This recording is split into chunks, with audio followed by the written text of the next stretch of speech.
Après, je savais que j'étais capable de lire un livre par jour, et que j'étais capable de lire 2 livres en 2 jours, donc en fait, il suffisait de multiplier ça, quoi. Et je savais que c'était possible et que c'était juste une question de motivation, mais tu vois, mais même si c'était difficile, à aucun moment je me suis dit j'abandonne. Et je pense que c'est bien, tu vois, cette démarche-là, d'être intense dans un truc, parce que ça te permet, même quand t'es débutant, d'avoir accès à des gens qui vont se dire, bah tiens, ce mec il est ultra motivé, qui sait, qu'est-ce qu'il fait, et je vais peut-être un peu l'aider, quoi, tant qu'à faire. Alors, je pense un défi plus facile que je pensais, c'était de dire oui à tout. Je m'attendais vraiment à ce que les gens soient, que ce soit hyper dur, que les gens me demandent des trucs complètement fous. Pendant 30 jours, t'as fait comme le film avec Jim Carrey, Ouais, Yes Man. Man. C'est-à-dire t'as dit oui à tout, quoi. Ouais. Et je m'attendais vraiment à ce qu'il se passe des trucs impossibles ou qu'à un moment je puisse pas dire oui, quoi. Mais en fait, non, ça s'est bien passé. Bienvenue sur Concentraction, le podcast pour rester concentré et améliorer sa vie. À chaque épisode, je reçois un invité au parcours étonnant qui nous partage ses conseils, ses anecdotes, ses victoires, mais aussi ses doutes et ses façons de rebondir après un échec. Cette semaine, j'ai l'immense plaisir de recevoir Raj, plus connu sous le nom d'Autodisciple. Depuis 2 ans, Raj a partagé en vidéo sur sa chaîne YouTube des défis aussi surprenants qu'instructifs, parmi lesquels, par exemple, dire oui à tout pendant 30 jours, lire un livre par jour pendant 1 mois, voyager en Europe sans argent, 30 jours sans déchets, ou bien encore 30 jours d'honnêteté radicale dans lequel il ne devait dire que ce qu'il pensait réellement. Nous parlerons de ses défis, de comment il fait pour rester motivé, de ses projets à venir avec sa communauté impressionnante, ainsi que ses routines pour rester concentré au quotidien. Comment devenir autodiscipliné, comment devenir le propre disciple de votre vie, ça commence maintenant, bonne écoute. Salut Raj. Salut, ça va ? Ça va ? Ça va. Alors, je voulais t'interviewer sur Concentration, parce que donc tu as créé ta chaîne YouTube il y a combien de temps maintenant ? J'ai pas compté, ça doit faire 2 ans et demi. Ça fait 2 ans et demi. Autodisciple ? Ouais. Est-ce que ça veut dire autodisciple comme autodiscipline ?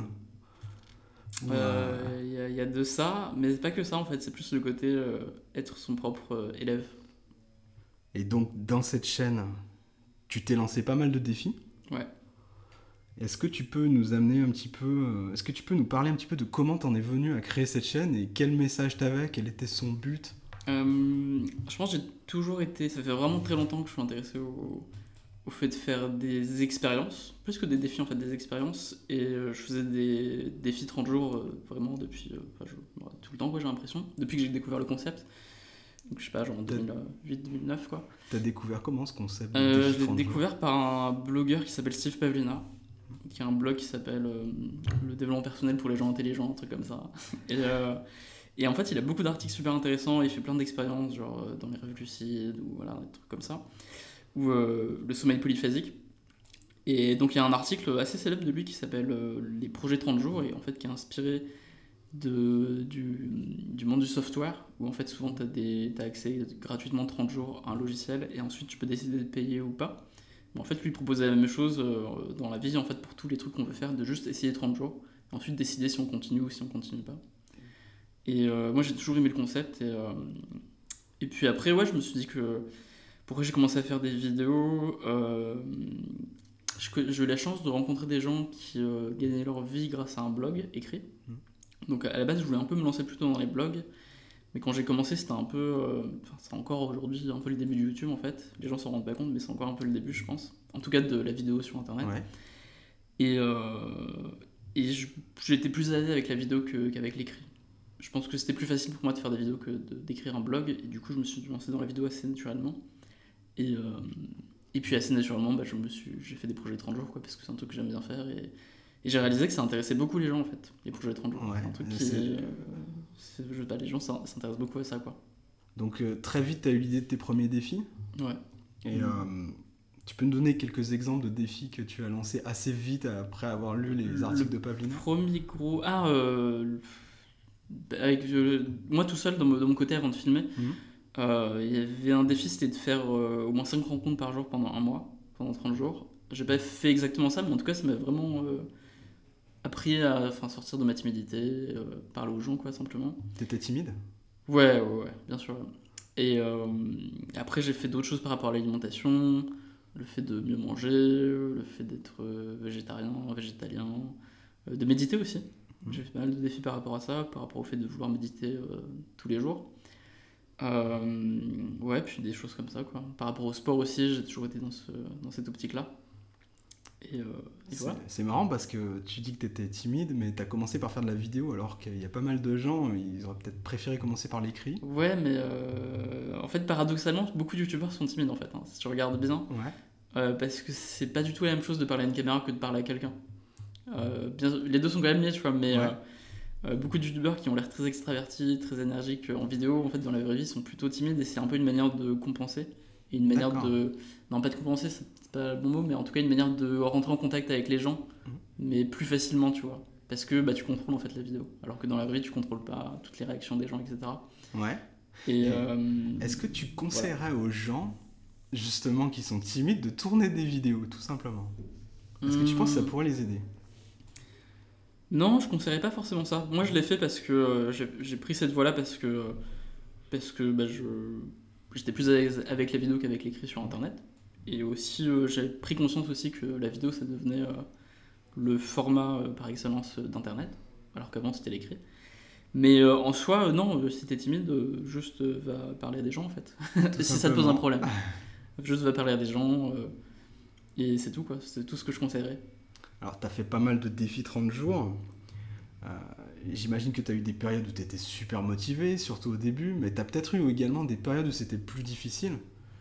Comment tu as fait pour rester concentré sur ton défi jusqu'au bout en fait? Comment tu faisais pour les terminer à chaque fois? Pour chaque projet de 30 jours en soi, chaque projet de 30 jours en soi, je pense que je dirais pas que c'était... En fait 30 jours, moi ça me paraît, vu que j'en ai fait beaucoup, ça me paraît court quand même comme période, tu vois, de faire un truc à fond pendant 30 jours, et je dirais pas qu'il y a eu de projet vraiment, vraiment difficile en soi, en tout cas difficile à finir. Il y a eu des phases difficiles dans chaque projet, c'est sûr, mais il y a peu de projets où je me suis dit bon bah là j'arrête quoi. Il y a un projet que j'ai arrêté, c'était un peu débile d'ailleurs, c'était de manger tous les jours la même chose pendant 30 jours. Monodiète? Ouais.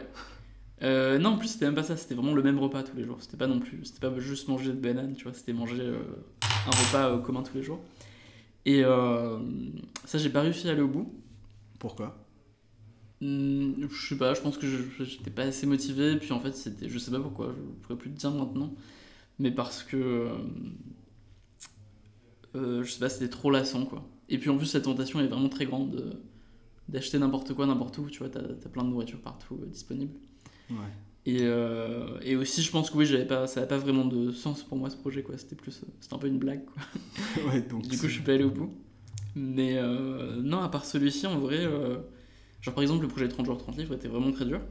C'était vraiment intense, je faisais que ça. Et même physiquement en fait on s'en rend pas compte, mais c'est difficile physiquement de lire 30 livres en 30 jours parce que du coup t'es toujours dans la même position, il faut trouver des trucs pour pas avoir mal au dos et être dans une bonne position quand tu lis. Mais c'est clair. D'ailleurs en parlant de ce projet, donc on rappelle un petit peu, tu as lu 30 livres en 30 jours, ça fait un livre par jour. Perso, j'en suis à un livre par semaine, c'est déjà énorme. Comment on fait pour lire un livre 30 jours? Est-ce que tu as sélectionné tes livres d'abord, de façon à prendre des livres qui sont pas trop gros? Ou est-ce que vraiment c'était 30 livres qu'on t'avait conseillé ou que tu avais envie de lire? C'est vraiment des livres que j'avais envie de lire, j'avais fait la sélection. Il y avait un peu de tout, hein. Il y avait des livres, le plus petit devait faire 150 pages, le plus gros, je sais pas, 400, 450 quoi. Il y avait quand même des gros livres. En vrai, j'ai pas sélectionné sur la taille parce que... évidemment, j'ai pas mis de livres à 1000 pages quoi, quand même. Ouais. Mais à part ça, j'ai pas sélectionné sur la taille parce que, en vrai, les livres que tu lis vite, c'est pas forcément les plus courts, c'est surtout les plus intéressants. Et c'est une erreur quoi, de sélectionner juste les petits livres parce que si c'est chiant, en fait, tu vas mettre très longtemps à le lire et ça va pas te passionner plus que ça. Et non, après, je savais que j'étais capable de lire un livre par jour. Donc, et que j'étais capable de lire 2 livres en 2 jours, donc en fait, il suffisait de multiplier ça quoi. Et je savais que c'était possible et que c'était juste une question de motivation, mais tu vois, mais même si c'était difficile, à aucun moment je me suis dit j'abandonne quoi. Genre je savais que j'allais au bout quoi. T'as aucun doute là-dessus? Ouais, je crois que pendant les 30 jours, il n'y a aucun moment où je me suis dit bon bah là c'est fini, je vais pas y arriver. Et est-ce qu'au bout des 30 jours, pour ce défi, si on t'avait dit continue 10 jours de plus, est-ce que t'aurais pu le faire? Ouais, j'aurais pu, ouais. 10 jours ça me paraît peut-être beaucoup, mais en tout cas 5 jours c'est sûr j'aurais pu, sans difficulté. Parce qu'en fait, au bout de 30 jours, le truc c'est que tu rentres dans un mode en fait, genre ça devient ton quotidien, ça devient habituel. Et par exemple, le défi 30 jours 30 livres, je lisais encore beaucoup quoi. Et c'est ça aussi l'intérêt de la période de 30 jours, c'est qu'à la fin des 30 jours, le truc devient facile. Tu vois, c'est pas. À la fin, ça doit pas être une corvée, tu dois pas te dire ah enfin j'arrête quoi. Ou alors si tu dis à la fin j'arrête, c'est que. bah, c'est que c'était une mauvaise action, c'était un mauvais truc et qu'il faut pas le faire, quoi. C'était une épreuve de survie, quoi. Ouais, c'est que c'est pas si intéressant que ça. Mais non, en général, à la fin des 30 jours, t'as envie de continuer, quoi, un peu, quoi. Est-ce que tu penses que lire un livre 30 jours, t'as pas l'impression que tu loupes beaucoup d'informations en lisant autant? Hum. Non, je dirais plutôt l'inverse, en fait, parce que quand tu lis un livre dans la même journée, du coup, je pense que t'es plus proche de la pensée de l'auteur et tu as un peu toutes les informations dans ta tête en même temps. Tu penses que c'est plus intense alors? Ouais. D'accord. Je pense qu'en termes d'information, je dirais même que tu retiens plus. Enfin, j'ai l'impression que ce qui va faire que tu vas retenir, c'est juste le fait de prendre des notes. Moi, je faisais une vidéo aussi donc pour expliquer le truc, donc forcément, je m'en rappelais mieux. Mais je pense pas que ce soit un problème. Aussi, l'autre truc intéressant, c'est que quand tu lis beaucoup de livres en peu de temps, c'est que tu fais des liens très naturellement entre les bouquins, quoi. Ouais. Donc, tu vas lire un livre sur les maths et après un livre sur, je sais pas, la psychologie, par exemple. Tu vas faire le lien, quoi, alors qu'en temps normal, tu le ferais pas forcément. Et du coup, c'est hyper bien en termes de créativité, quoi, parce que tu arrives à peut-être trouver des nouveaux concepts auxquels les deux auteurs n'ont pas pensé. Et pour ça, je pense que c'est l'intérêt principal de ce genre d'apprendre rapidement. Ouais. T'as des informations qui se recoupent aussi, j'imagine. Ouais. T'as à la fois des choses qui se répètent, des choses qui se complètent. Ouais, tu fais les liens, quoi, simplement, quoi. Donc ça, c'était au début, c'était des défis un petit peu en solo. Et puis, au fil du temps, t'as évolué, et puis les défis ont impliqué d'autres personnes. Ouais. Où t'es parti un petit peu à l'aventure, où t'as rencontré des gens. Est-ce que parmi tes aventures, on peut dire, au cours de tes défis, t'as eu des rencontres qui t'ont particulièrement marqué? Ouais, beaucoup, hein, forcément. Après, est-ce que c'est les défis en soi qui m'ont fait faire des rencontres? Ceux que j'ai partagés sur YouTube, ouais, si, forcément, parce qu'en fait, l'intérêt, en fait, quand t'es à fond dans un truc, même si t'es débutant, c'est que tu vas relativement facilement rencontrer des gens un peu spécialistes dans le domaine, tu vois. Ouais. Je pense que, par exemple, si on prend un exemple, tu vois, imaginons que je commençais une chaîne YouTube de zéro demain. Ouais. Que j'étais totalement inconnu, mais que je faisais un défi où j'allais me dire, tiens, en 30 jours, j'essaye de devenir super bon en mémoire. Et je me donnais le défi de retenir, je sais pas, quel gros livre, la Bible, en 30 jours, par exemple. Et ben, tu vois, je pense que j'aurais pu rentrer en contact avec toi. Ouais. Et même si je suis inconnu, tu te serais sûrement dit, c'est intéressant, ce petit jeune, qu'est-ce qu'il fait, tu vois, ça t'aurait intéressé, tu vois, et j'aurais pu te rencontrer. Alors que je sors de nulle part, quoi. Tout à fait, ouais. Et je pense que c'est bien, tu vois, cette démarche-là, d'être intense dans un truc. Parce que ça te permet, même quand t'es débutant, d'avoir accès à des gens qui vont se dire, tiens, ce mec il est ultra motivé, qui sait, qu'est-ce qu'il fait, et je vais peut-être un peu l'aider, quoi, tant qu'à faire, puisqu'il fait un truc un peu intéressant. Complètement, ouais, t'as tout à fait raison. Du coup, t'encourages les gens à se lancer dans des projets 30 jours comme ça ou... Ouais, après, disons que je le suggère, tu vois, plus que je l'encourage, parce qu'après, ça correspond pas forcément à tout le monde. Mais ouais, je pense que c'est une solution qui est relativement universelle quand même, tu vois, je pense que c'est simple, tu vois, 30 jours ça paraît pas très loin, c'est du moyen terme, tu vois, c'est pas encore du long terme, mais c'est déjà se projeter un peu plus que là au jour le jour, et en plus c'est marrant, tu vois, donc ouais, je pense que c'est une solution simple, quoi, pour plein de gens, quoi. Est-ce qu'il y a des projets 30 jours qui ont changé ta vie, c'est-à-dire qu'après t'as carrément changé tes habitudes sur des trucs ou... Ouais, changer mes habitudes, en tout cas changer ma perception tous, je pense. Il n'y a pas un projet 30 jours qui a vraiment été genre inutile, je pense. Ils ont tous appris un truc important. Changer mes habitudes, je pourrais pas dire ça forcément parce qu'aujourd'hui je suis un peu... je suis moins dans la routine, je suis moins dans l'habitude et surtout j'ai plus le... Je garde pas mes habitudes très longtemps, enfin je suis plus dans le délire de... Découvrir. De découvrir et puis d'avoir... des routines qui vont changer tous les 2 mois, tous les 3 mois. D'accord. Sinon, par contre, tu te fatigues, sinon tu te lasses? Oui, c'est ça, je me lasse. Mais en fait, ça me pose pas de problème de changer d'habitude régulièrement. Tu vois. Par exemple, en ce moment, je suis à fond dans le jeûne et dans le sport. J'écoute des livres audio, mais on va me dire peut-être que je médite moins, peut-être que je lis moins normalement, quoi. Mais en fait, ça me pose pas de problème, quoi. J'essaye pas d'avoir un truc ultra routinier sur toute ma vie. Ouais. Par contre, c'est important à chaque instant, je pense, d'avoir une routine particulière. Est-ce qu'il y a parmi tous tes défis un qui te faisait peur parce qu'il te semblait difficile avant de commencer, puis en fait tu t'es rendu compte qu'il était très facile ou trop facile ou moins intéressant? Hmm, Non, des trucs moins intéressants que j'imaginais, ça je pense pas. Je pense un défi plus facile que je pensais, c'était de dire oui à tout. Je m'attendais vraiment Ouais. à ce que les gens soient, que ce soit hyper dur, que les Donc, gens me demandent des trucs complètement fous. pendant 30 jours, t'as fait comme le film avec Jim Carrey, Ouais, Yes Yes Man. Man, ouais. C'est-à-dire t'as dit oui à tout, quoi. Ouais, ouais. Et je m'attendais vraiment à ce qu'il se passe des trucs impossibles ou qu'à un moment je puisse pas dire oui, quoi. Mais en fait, non, ça s'est bien passé. Je pense que, C'est beaucoup plus. à partir de cette vidéo, je crois que t'as eu un avant et un après sur ta chaîne, non? Ou c'est pas Ouais, une- ça fait partie des grosses vidéos, ouais. C'est une vidéo qui a été beaucoup vue. Ouais. Et ouais, ça a attiré beaucoup de monde, ouais, parce que c'est un sujet. En fait, plus c'est simple, tu vois, plus c'est bien, en fait. Plus ça intéresse les gens, plus c'est efficace. Et selon toi, c'est quoi la clé pour parvenir à la fin d'un projet 30 jours? Il y a plusieurs choses, hein. Je pense que l'engagement public, ça peut servir, ça peut beaucoup aider. La pression sociale, ça marche très bien, quoi. Comme toi, t'as fait sur YouTube Ouais, finalement. la chaîne YouTube, c'était clairement aussi un outil pour ça, quoi, pour me mettre la pression de manière positive. Et ouais, l'engagement public, et sinon, de pas. Je dirais que le truc principal, c'est pas essayer de faire deux choses en même temps.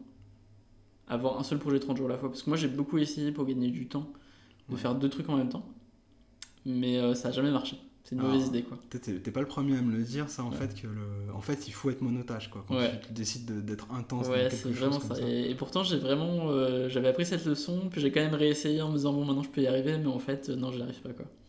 Donc vraiment, c'est d'avoir une vie, de simplifier sa vie au maximum Ouais. pour pouvoir être concentré uniquement sur ton projet 30 jours. Et voilà. Puis en plus, l'intérêt aussi de faire une seule chose à la fois, c'est pas seulement que tu vas jusqu'au bout, mais c'est aussi que tu es plus à fond et c'est plus intéressant et tu découvres plus de choses et tu vas plus loin dans le domaine, quoi. Plus que si tu te dispersais dans plusieurs trucs, Ouais. où finalement tu te forces à aller plus vite pour maintenir le rythme, mais d'accord. Et donc ouais, je dirais c'est ça, être monotage, quoi. Est-ce qu'au cours de tes projets 30 jours ou défis sur YouTube, t'as commis une erreur qui s'est révélée formatrice pour toi ou quelque chose, un échec que t'as réussi à transformer en victoire ou tout simplement quelque chose, bah là t'as fait une erreur mais finalement ça t'a fait évoluer? Dans les défis 30 jours, tu veux dire? Dans les défis 30 jours, je pense.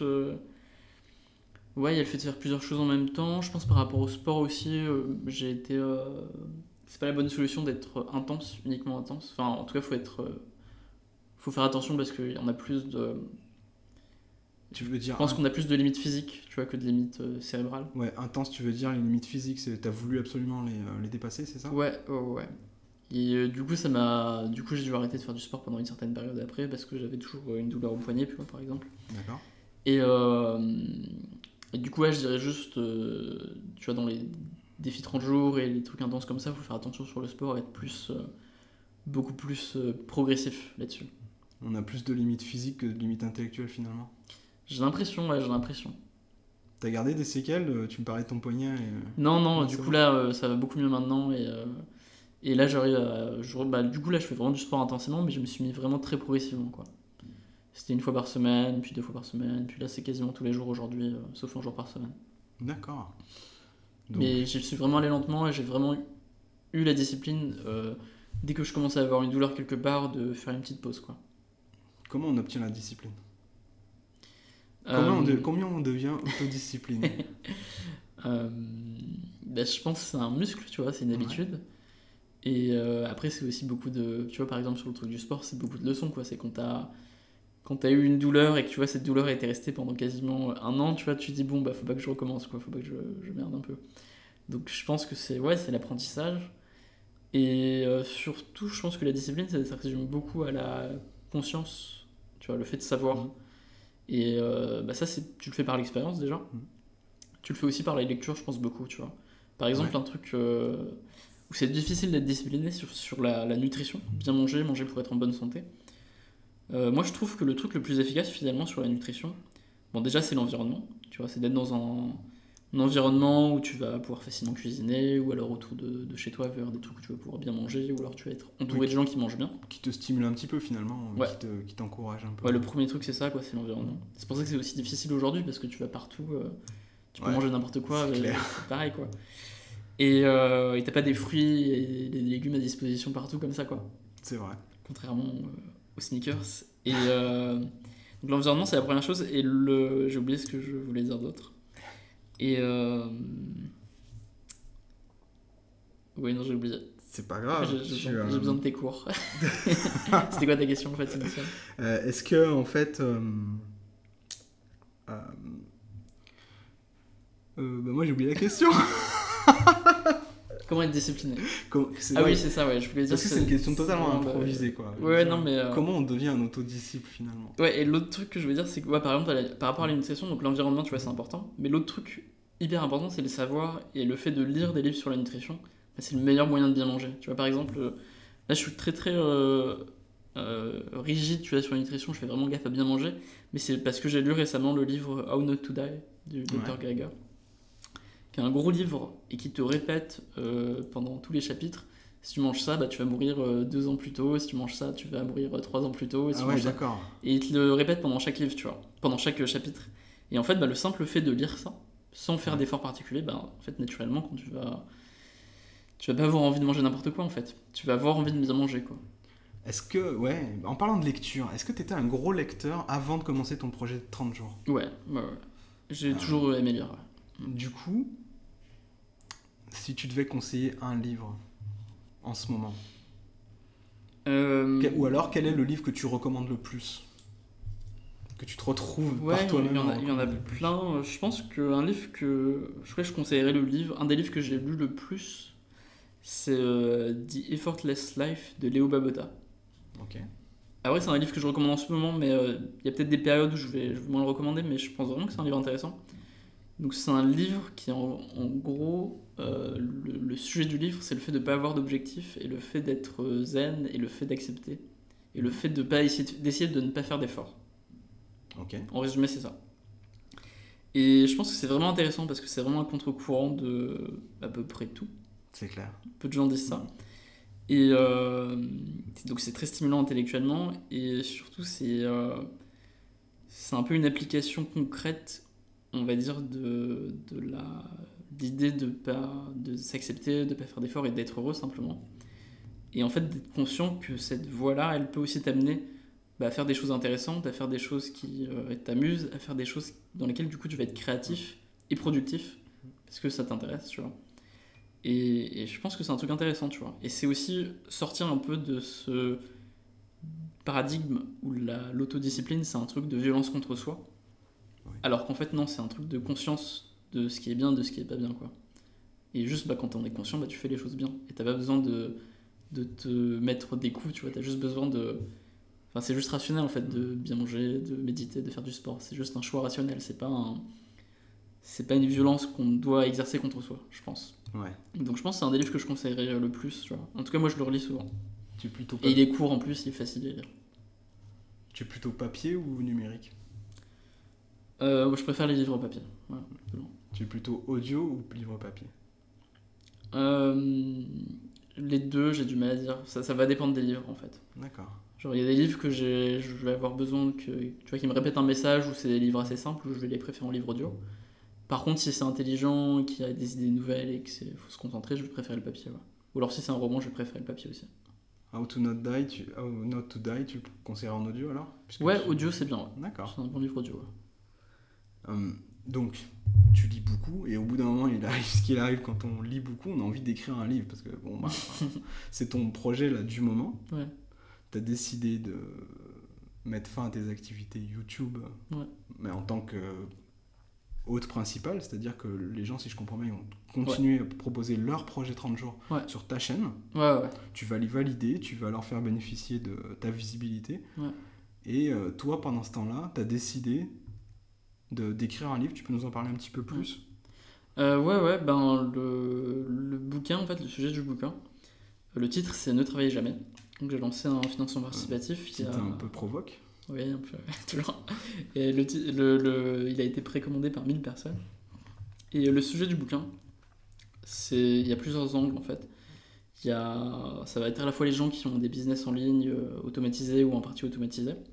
Donc un peu dans le style semaine de 4 heures, essayer de voir un peu ce que c'est aujourd'hui, ce que ça vaut aujourd'hui, avec un peu les avancées, avec même des médias comme YouTube, et j'aimerais même explorer des choses liées au code et même à l'intelligence artificielle et ce qu'on peut faire aujourd'hui qu'on ne pouvait pas faire forcément il y a 10 ans. Ouais. Et aussi, j'aimerais aussi explorer l'angle simplement un peu de ce que je disais tout à l'heure, c'est-à-dire des gens qui produisent des choses sans faire d'efforts, simplement en faisant ce qu'ils aiment faire, et qui arrivent à gagner leur vie et à vivre avec ça, quoi.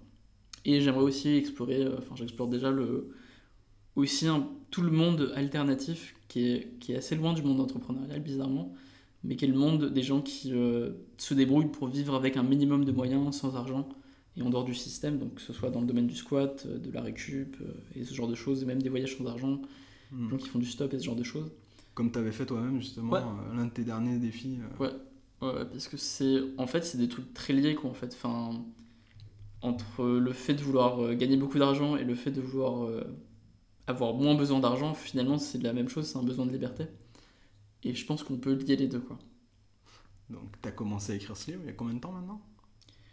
En vrai, je prends des notes sur le sujet depuis tout le temps, quoi. C'est un peu le sujet de ma vie.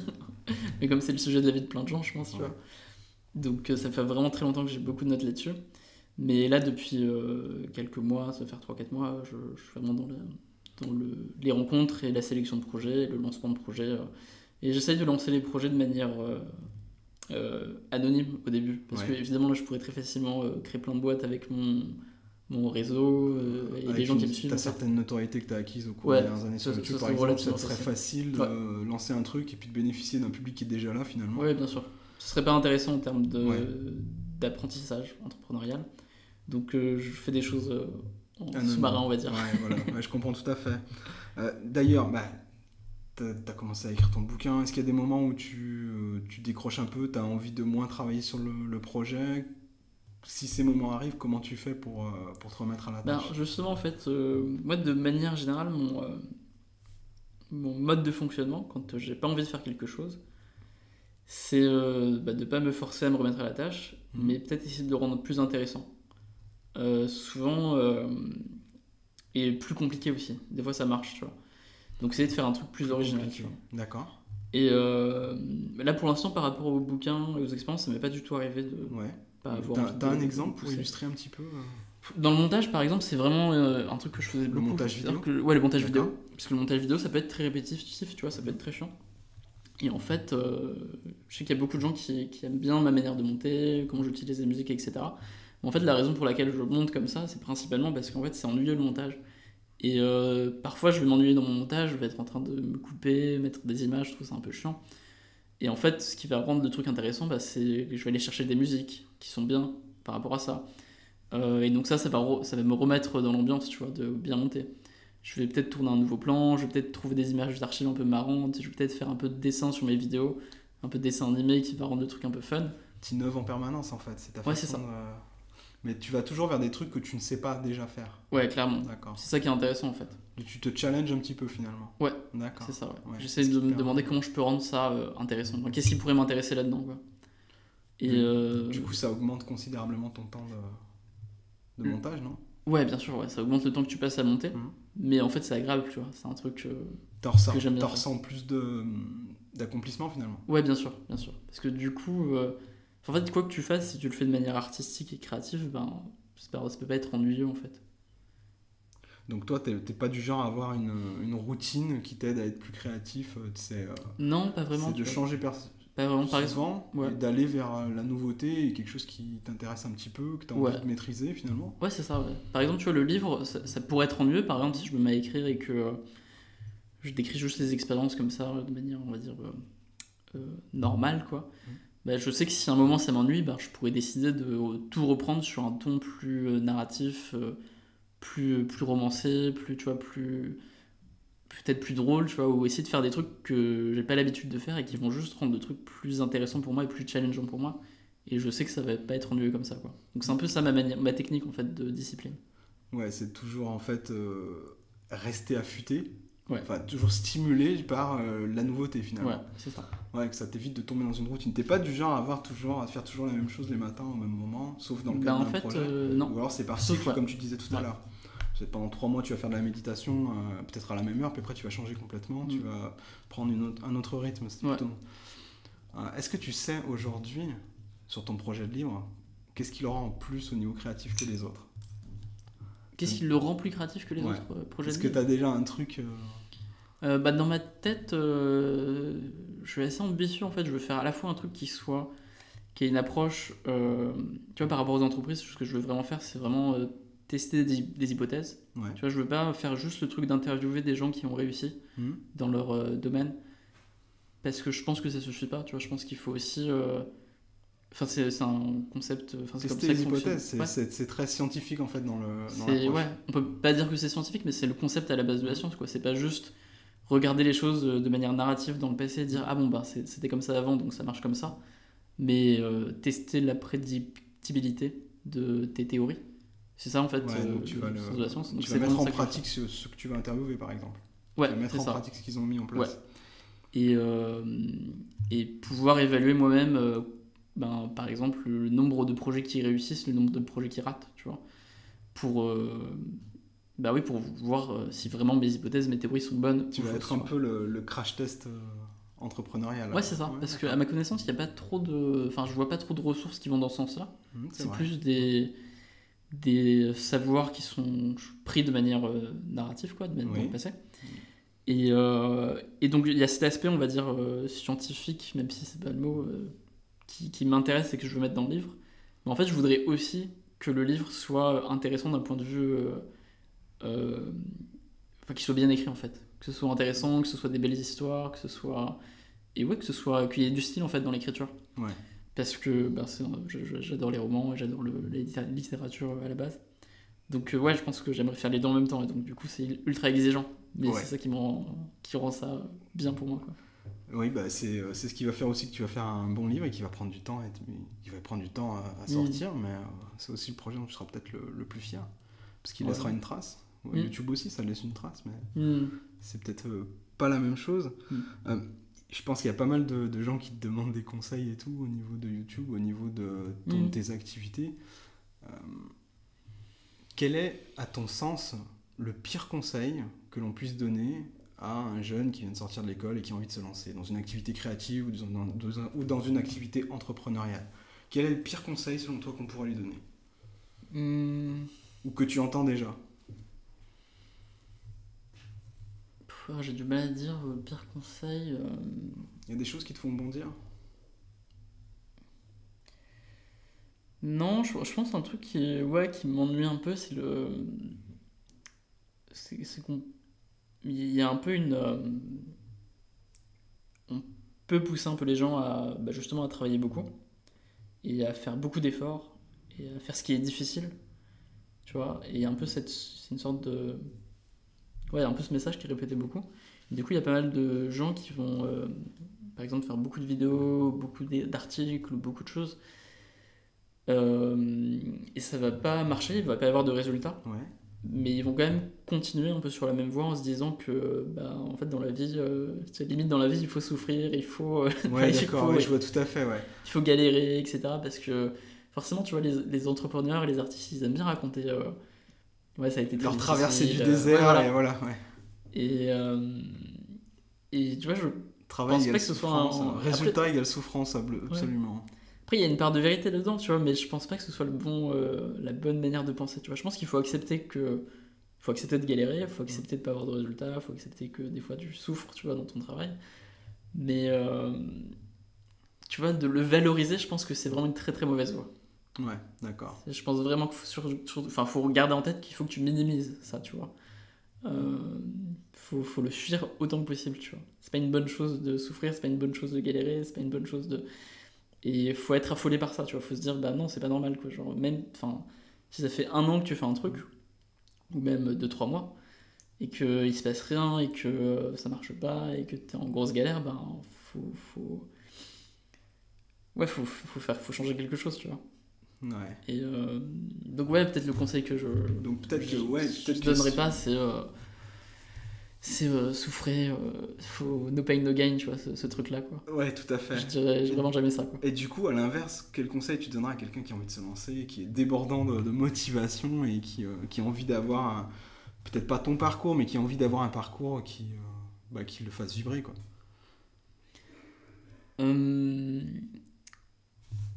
C'est dur à dire en un seul conseil, mais... Vas-y, plusieurs, même si t'en as plusieurs. Ouais, non, mais si je devais dire un seul, en ce moment, je lis la biographie d'un gars qui s'appelle Charles T. Munger, et qui est un peu... qui était quelqu'un de très intelligent, et sa manière de résumer les choses sur la réussite, etc., c'était de dire soyez rationnel. Le seul secret, c'est d'être rationnel. Rationnel. Ouais. D'accord, dans quel C'est-à-dire, sens en fait, faire les bons choix. Ouais. Comment savoir si tu fais le bon choix? Ben justement, regarder un peu les résultats que tu as eu précédemment par rapport à ça, regarder les résultats des autres gens par rapport à ça. Mais je pense que vraiment que ça se résume à ça, tu vois. Enfin, une autre manière de le dire, ce serait soyez intelligent.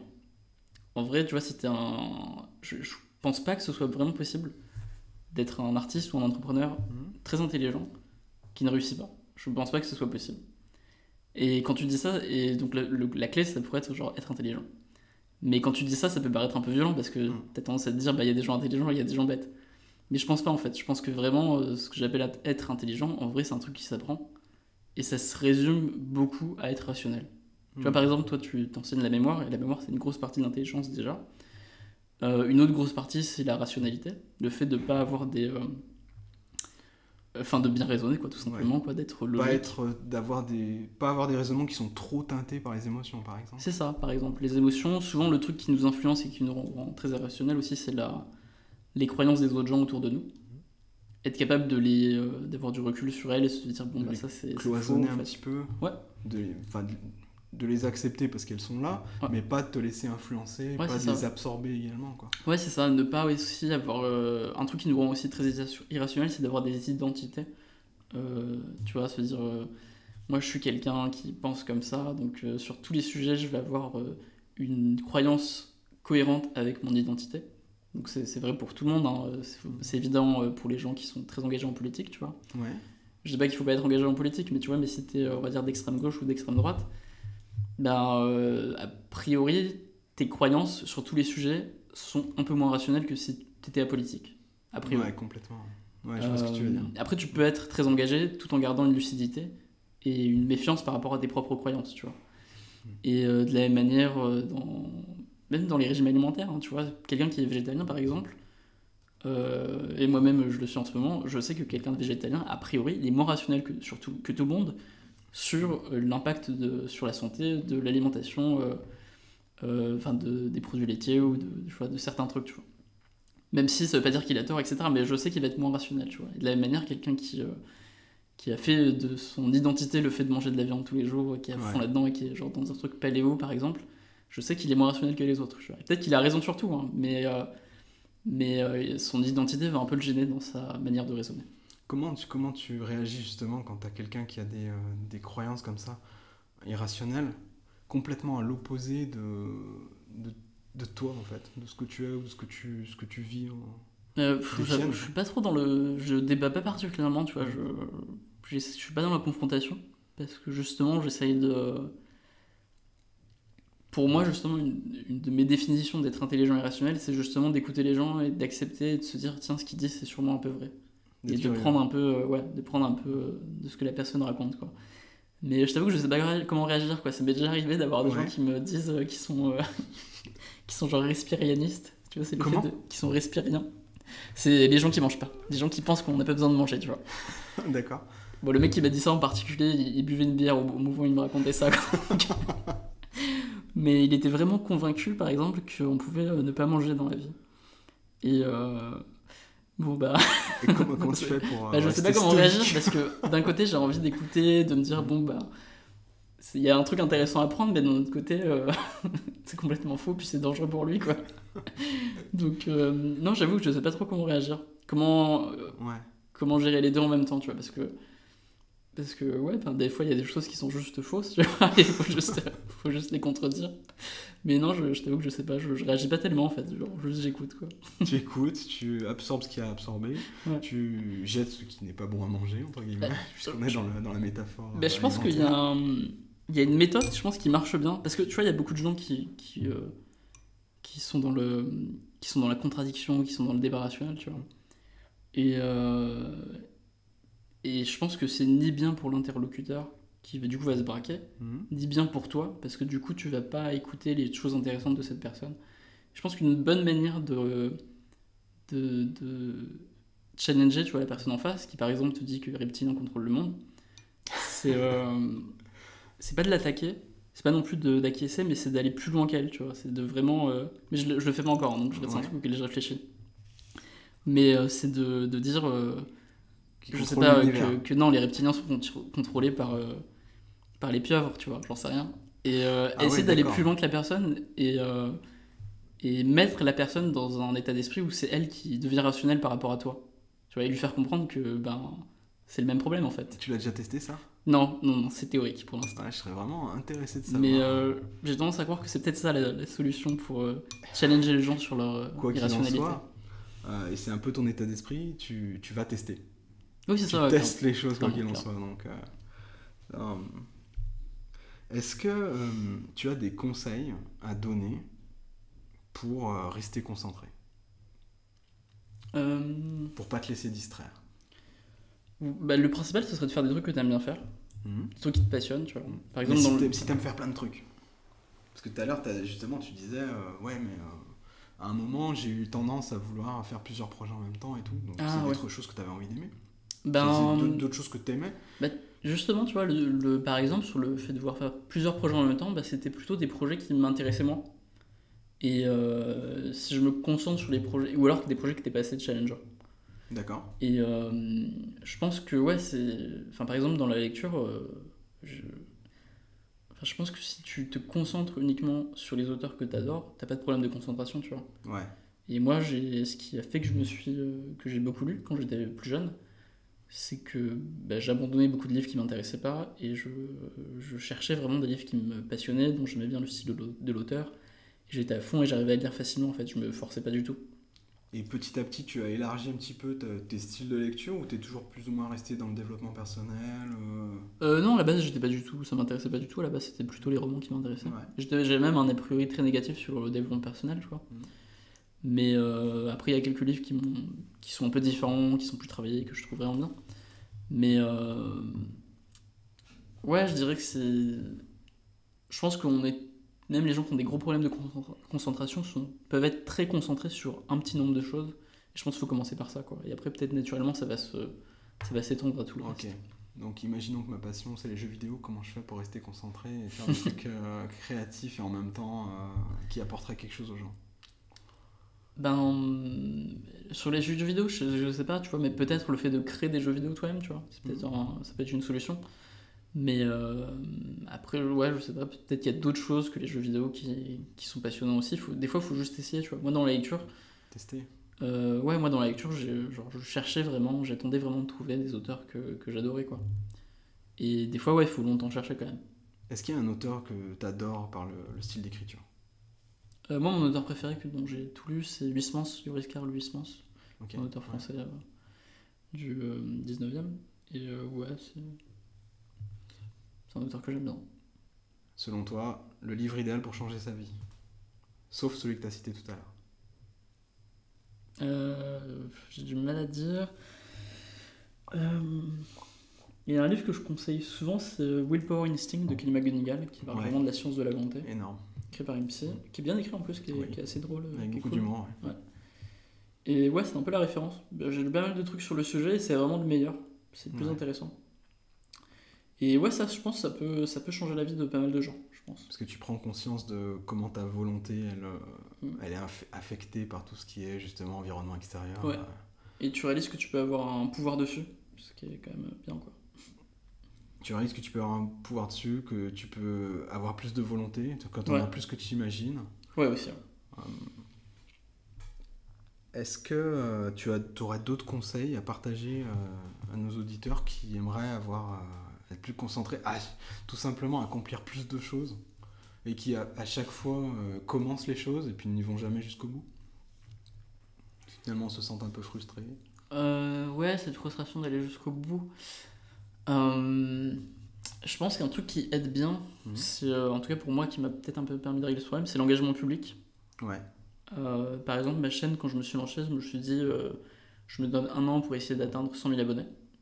Et je l'avais annoncé en fait assez tôt. Et du coup, c'était un engagement public et ça m'a motivé à aller jusqu'au bout. Tu y étais arrivé? J'ai mis 1 an et 1 mois, ouais. D'accord. C'est le moment où j'ai annoncé. Et du coup, ouais, c'est un truc qui marche bien. Même pour le bouquin, tu vois, j'ai lancé les précommandes directement. Et ça fait de savoir qu'il y a 1000 personnes, tu vois, qui sont motivées déjà.